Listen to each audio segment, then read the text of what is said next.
Hello and welcome back my YouTube channel as study 2.0।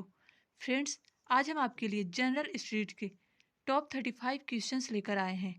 ये question विभिन्न एग्जामों में पूछे गए हैं जो आपकी आगामी परीक्षा के दृष्टि से बहुत ही महत्वपूर्ण है। चलिए स्टार्ट करते हैं आज का पहला क्वेश्चन।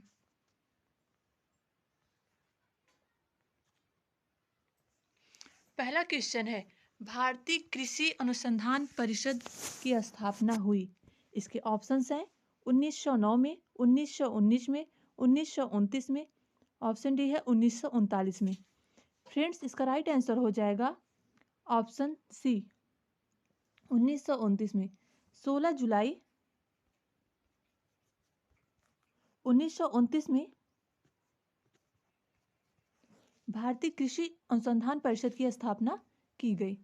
नेक्स्ट क्वेश्चन है,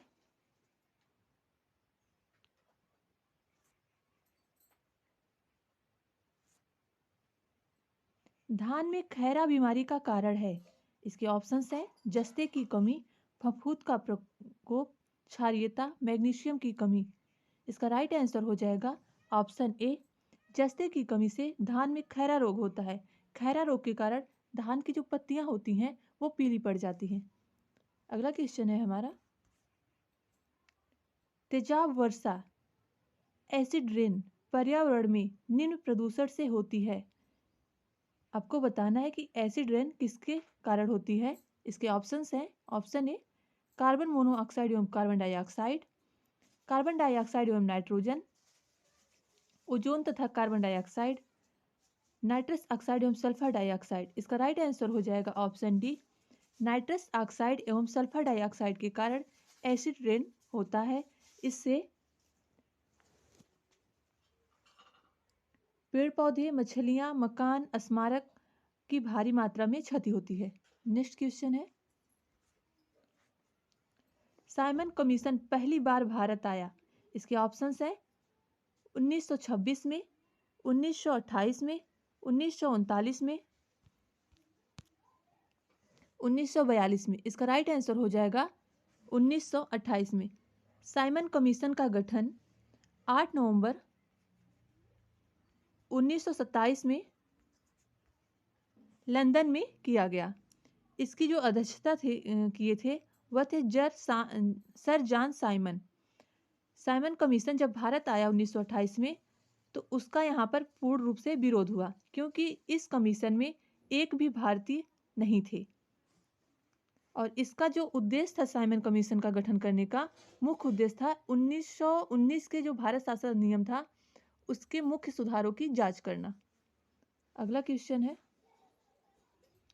अखिल भारतीय किसान महासभा सर्वप्रथम कहाँ आयोजित की गई।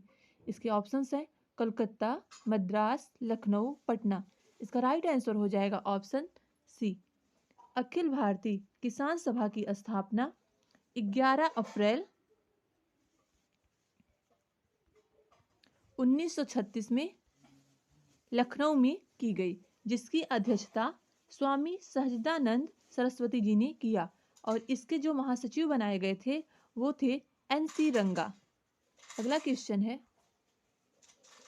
विटले पुरस्कार किस क्षेत्र में दिया जाता है।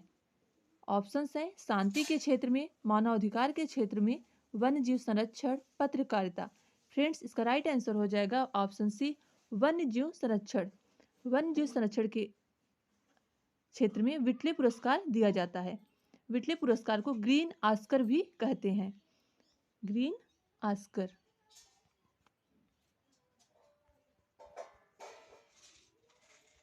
Green Oscar award. विटले पुरस्कार 2021 में नागालैंड के निवासी नुक्लू फोम को प्रदान किया गया। नेक्स्ट क्वेश्चन है, निम्नलिखित में से किसे मुगल सेना में चिकित्सक नियुक्त किया गया था। इसके ऑप्शंस हैं बर्नियर को, कोरी को, मनुची को, ट्रेवनियर को। इसका राइट आंसर हो जाएगा ऑप्शन ए, बर्नियर को। बर्नियर एक फ्रांसीसी यात्री था जो शाहजहां के शासनकाल में आया था और उनके दरबार में चिकित्सक के पद पर नियुक्त था। बर्नियर ने शाहजहां के पुत्र औरंगजेब और दारा सिकोह के बीच युद्धों का वर्णन भी किया है और इसकी जो पुस्तक है travel in the Mughal Empire. Next question, Montreal protocol निम्नलिखित में से किसके रक्षण से संबंधित है? इसके ऑप्शंस हैं हरित गृह गैस, अम्लीय वर्षा, ओजोन परत, संकटग्रस्त प्रजाति। इसका राइट आंसर हो जाएगा ऑप्शन सी, ओजोन परत। ओजोन परत की संरक्षण के लिए 16 सितंबर 1987 में कनाडा के मॉन्ट्रियल शहर में एक समझौता हुआ जिसमें कुल 33 देश सम्मिलित थे। इसका उद्देश्य ओजोन परत के क्षरण को रोकना है। जो ओजोन परत को नुकसान करने वाली सबसे जो प्रमुख गैस है CFC, क्लोरोफ्लोरोकार्बन, इसके उपयोग को सीमित करना था। अगला क्वेश्चन है, दामोदर नदी निकलती है। आपको बताना है कि दामोदर नदी कहाँ से निकलती है। ऑप्शन है तिब्बत, ऑप्शन बी है छोटा नागपुर पठार। फ्रेंड्स, इसका राइट आंसर हो जाएगा ऑप्शन बी, छोटा नागपुर पठार। दामोदर नदी जो कि पश्चिम बंगाल में बहती है, इसे पश्चिम बंगाल का शोक भी कहते हैं, और यह छोटा नागपुर पठार से निकलती है। छोटा नागपुर पठार से अन्य दो नदियां और निकलती हैं, स्वर्ण रेखा और कोयल नदी। अगला क्वेश्चन है, निम्न में से कौन सी गैस वैश्विक उष्णता ग्लोबल वार्मिंग के लिए उत्तरदायी है? इसके ऑप्शंस हैं केवल ऑक्सीजन, ऑक्सीजन और कार्बन डाइऑक्साइड, कार्बन डाइऑक्साइड और मीथेन, केवल मीथेन। इसका राइट आंसर हो जाएगा ऑप्शन सी, कार्बन डाइऑक्साइड और मीथेन। ग्लोबल वार्मिंग, वायुमंडल में तापमान वृद्धि से ग्लोबल वार्मिंग होता है, और इसके मुख्य रूप से उत्तरदायी जो गैसें होती हैं carbon dioxide, methane.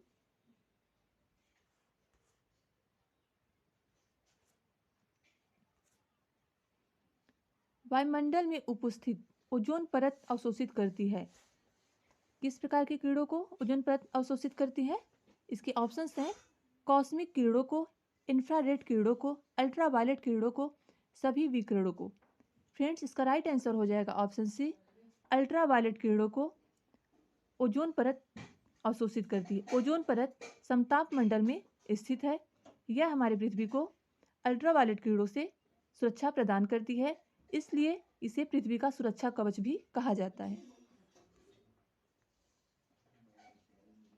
Cryogenic engine का इस्तेमाल होता है। क्रायोजेनिक इंजन का इस्तेमाल कहाँ होता है? बोइंग में, तीव्र रेल इंजन के रूप में, स्पेस शटल में, परमाणु भट्टी में। इसका राइट आंसर हो जाएगा ऑप्शन सी, स्पेस शटल में। क्रायोजेनिक जो होता है, कम तापमान को क्रायोजेनिक कहा जाता है। वैज्ञानिक दृष्टि से 0 से 150 डिग्री सेल्सियस नीचे के तापमान को क्रायोजेनिक तापमान कहा जाता है। क्रायोजेनिक इंजन का तमिलनाडु में महेंद्रगिरी में सर्वप्रथम सफल परीक्षण किया गया था। अगला क्वेश्चन है, आईसी चिपों द्वारा निर्मित प्रथम डिजिटल कंप्यूटर जाना जाता है। एप्पल 1, वैग 780, IBM 1620, IBM सिस्टम 360। इसका राइट आंसर हो जाएगा ऑप्शन सी, IBM 1620 को आईसी चिप द्वारा प्रथम डिजिटल कंप्यूटर के नाम से जाना जाता है।